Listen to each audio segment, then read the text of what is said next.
नमस्कार दोस्तों, राज खबरों की खबर में आप सभी का स्वागत है। दोस्तों, अभी पड़ोसी बांग्लादेश से भारत के लिए बेहद बुरी खबर आई। बताया जा रहा है कि बांग्लादेश के नए अंतरिम प्रधानमंत्री ने शपथ लेते ही भारत को धमकी भरे अंदाज में पूर्व पीएम शेख हसीना को भारत में गिरफ्तार कर बांग्लादेश सरकार को सौंपने के लिए कहा। दोस्तों, पाक चीन की मदद से बांग्लादेश में अंतरिम सरकार का गठन हो गया है। पूर्व पीएम शेख हसीना के धुर विरोधी सबसे बड़े दुश्मन नोबेल पुरस्कार विजेता मोहम्मद यूनुस अंतरिम सरकार के देश के मुखिया के रूप में शपथ ले चुके हैं। दोस्तों, जिस वक्त बांग्लादेश में अंतरिम प्रधानमंत्री का शपथ ग्रहण चल रहा था, वह शपथ ले रहे थे, तब पड़ोसी बांग्लादेश में भारत वंशियों के ऊपर कहर बरस रहा था। जी हां दोस्तों, बांग्लादेश में रहने वाले सैकड़ों हिंदू परिवारों पर पाक समर्थित बांग्लादेशी कहर बरसा रहे थे और हिंदू सिख ईसाई बिलक रहे थे। दोस्तों, किसी का किसी के बेटी और किसी का परिवार तो किसी का घर जल रहा था या जल चुका था। दोस्तों, बांग्लादेश में किसी के घर लूटपाट हुई और किसी के घर अभी भी हो रही है।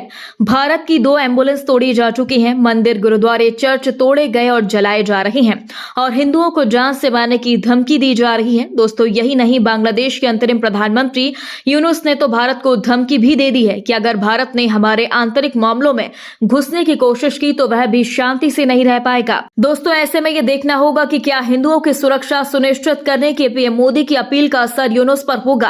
दोस्तों, कट्टरपंथियों के हमले के कारण बांग्लादेश के सैकड़ों हिंदू परिवार देश छोड़ने की कोशिश में हैं, क्योंकि आज जो नोबेल पुरस्कार विजेता मोहम्मद यूनुस पीएम बने हैं, वे हिंदू और भारत विरोधी हैं और इसी से लगता है कि यूनुस कट्टरपंथियों के हमले नहीं रोकेंगे और आग भड़काएंगे, क्योंकि उन्होंने तो पहले ही बांग्लादेश में हिंसा का समर्थन किया था। दोस्तों, आपको याद दिला दें कि यूनुस के शपथ ग्रहण के बाद प्रधानमंत्री मोदी ने उन्हें बधाई दी थी और साथ ही बांग्लादेश में शांति और हिंदुओं की सुरक्षा सुनिश्चित करने की उम्मीद भी जताई थी, पर फिर भी शपथ लेते ही पाक चीन के चमचे ने भारत को धमकी दी।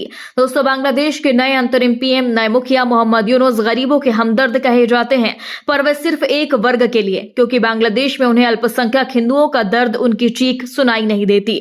दोस्तों, शेख हसीना का तख्ता पलट मोहम्मद यूनुस ने छात्र आंदोलन के सहारे सोच समझ कर किया और करवाया और खुद मुखिया बन बैठे। दोस्तों, बांग्लादेश के पीएम बनते ही भारत को धमकी देने वाले यूनुस के समर्थक कट्टरपंथियों ने ना तो गरीब हिंदुओं को बख्शा और ना ही देश के जाने माने हिंदू कलाकारों को। दोस्तों, बांग्लादेश में लोक गायक राहुल आनंद का घर इस बात की चीख चीख कर गवाही दे रहा है। कट्टरपंथियों ने 140 साल पुराने इस घर को भी नहीं बख्शा। घर में आग लगाने से पहले 3000 से ज्यादा इंस्ट्रूमेंट लूट लिए। बांग्लादेश के 1 करोड़ 31 लाख हिंदू डरे हुए हैं। सवाल यह है कि बांग्लादेश की कमान संभालने के बाद मोहम्मद यूनुस हिंसा को कैसे रोकेंगे या कोहराम मचते देखकर धृतराष्ट्र बने रहेंगे। दोस्तों, खबर ये आई है कि बांग्लादेश के जिन 27 जिलों में कट्टरपंथियों ने हिंदुओं पर हमला किया है, शपथ ग्रहण के बाद भी वह जारी है। दोस्तों, भारत ने बांग्लादेश के नए पीएम से बांग्लादेश के हिंदुओं को शीघ्र सुरक्षा देने की मांग की, क्योंकि पीएम बनते ही उन्हें सबसे पहले अपने देश के कट्टरपंथियों को समझाना चाहिए। लेकिन उन्होंने तो अपने देश में हिंसा को न सिर्फ जायज ठहराया, बल्कि भारत को भी धमकी दी।